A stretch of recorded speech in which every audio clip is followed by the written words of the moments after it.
Hey there, Arne here again. So I'm gonna get started on those toe kicks, and the first thing I need to do is measure the cabinets themselves. I need to know the width of each individual cabinet, so when I put two of them side by side, I know my total width. I need to know the depth, and that'll give me a starting place for the framework of my toe kick. Now I'm gonna want to set that back a little bit, so my toe kick is not gonna be the same dimension as the actual cabinets themselves. As for height, I'm gonna make it uniform to what my base cove is. I think that's around 4 inches, but let's go measure that just to make sure.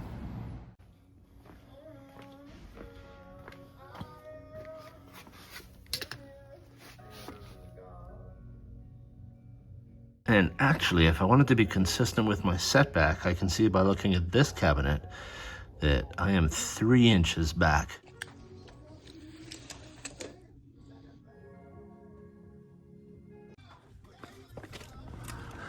And wouldn't you know, I've got some 2x8 right there that's already painted black that I can probably, well, it's only painted black on one side, and that's probably gonna be the not nice side. But that's okay. That's okay. That doesn't matter. I can make everything I need out of what I have right there. Well, maybe not everything, but it's a good start. Mistakes can happen. Everyone makes them. The difference with pros is we know how to fix them. Facilities maintenance. I think I need to dumpster dive for some more lumber. I threw some boards in here yesterday that should suffice.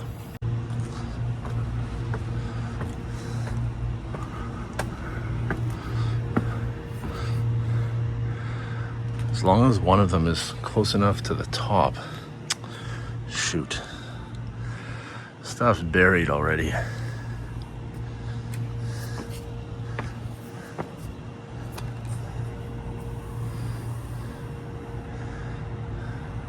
I see one. I see a couple underneath that stool over there. So I'm gonna have to grab a ladder and access it from that side.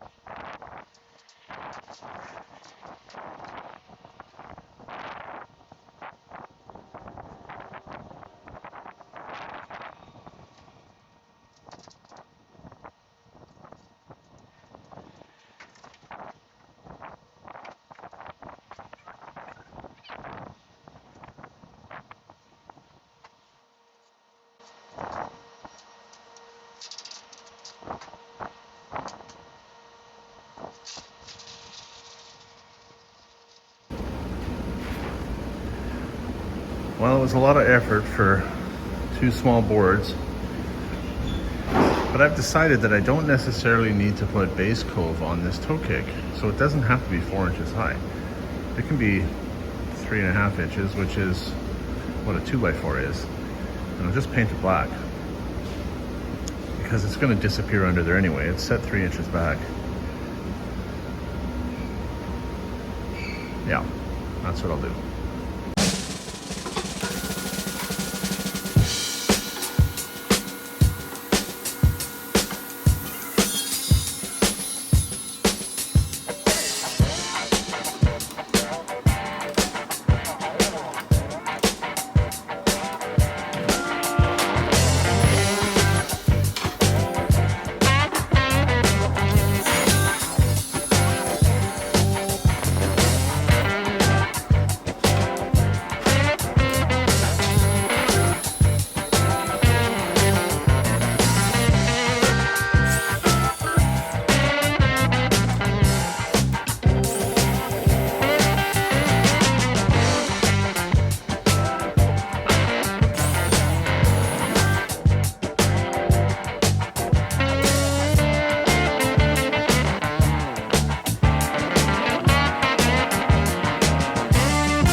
Okay, that is the finished base for the first set of cabinets, the two that are going to go side by side on the floor. The reason for the little blocking in the back there is I've decided that instead of making it, instead of that cabinet nesting right up against the wall, because she has that massive paper cutter that I pointed out earlier, it needs more counter space than the depth of this is able to provide. The depth of this cabinet is 27 3/4, so it needs to come out from the wall a little bit. And so I think what we're going to end up doing, well, I know we're going to end up doing that because now I'm doing it, is I'm building this deeper, and the cabinet is going to sit a little bit further. I just wanted to make sure the back part caught the edge of it, even though it's caught on 3 sides, and there's nothing sitting in the bottom of the cabinet, right? It's all drawers.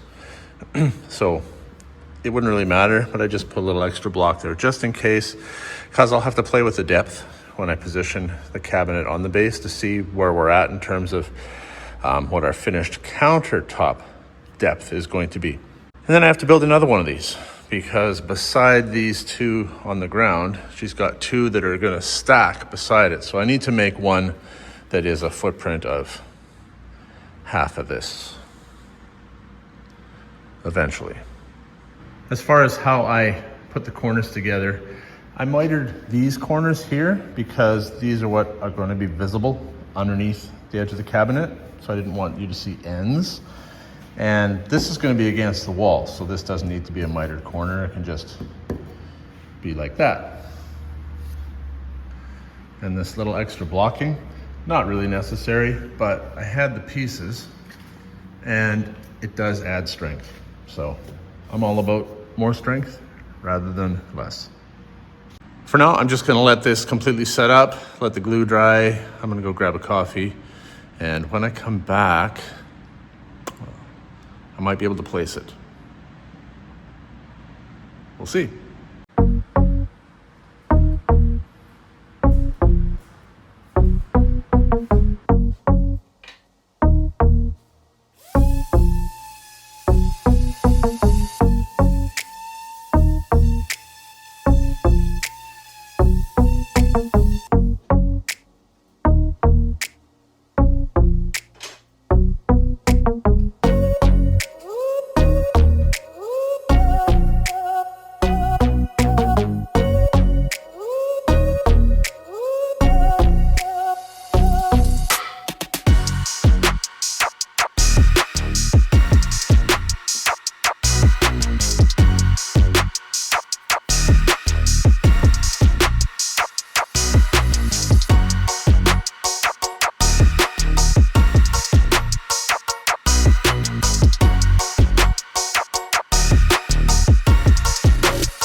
So that's all it really needs for paint. I hit it with gloss because that's what I had.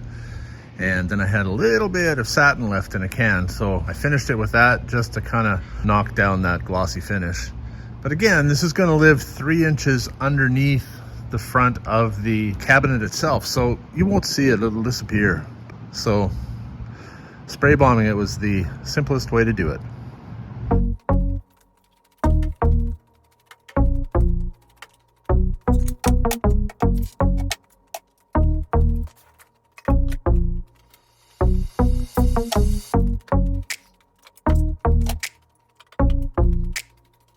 Hey, Scoob, it's the Minor 49er!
I think she'll be happy with that.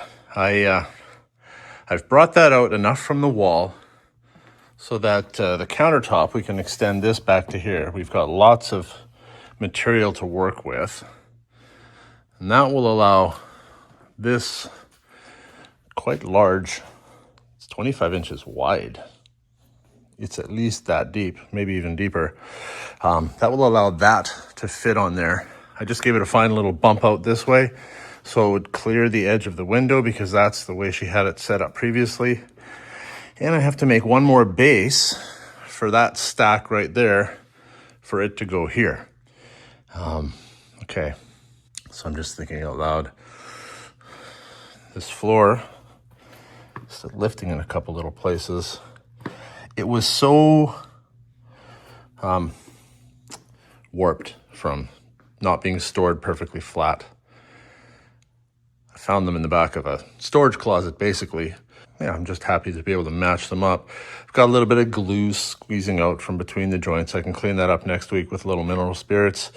And where I see a couple little gaps, I will get some gray sealant and just fill those, and those will disappear. But this is good for now because now she can come back Monday morning and she can load them up again with all these drawers that she pulled out of there. She'd already organized and labeled things as to how she wanted them. And I felt bad about getting her to undo that for the time being.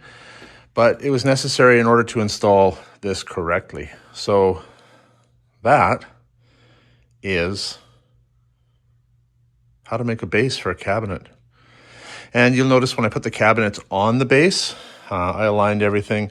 I did a little countersinking and I screwed the cabinets onto the base in that way. And I didn't attach the base to the floor. In that way, this thing is still actually floating. She can move it around. And I didn't overkill on the screws. I just did what was necessary. And I put one in here as well to just kind of hold them together. Once the countertop goes on top of that, then it'll really be tied together as one unit. And on the end here, if we want, we can even, once the countertop is on, the countertop will go right to the wall. So once that's on, we could even just put an end cap on here to make that look completely finished. And so you'd never know that it was a cabinet sticking out from the wall. Mind you, we would have to do something along the edge of that cabinet there too, because there would be a gap here. But yeah, there's another advantage of having a bit of a gap behind there, is that one could still access this outlet. Anyway, that's how you make a cabinet base in a hurry. Thanks so much for watching. I'll see you next time. Oh hey, wait, what is this?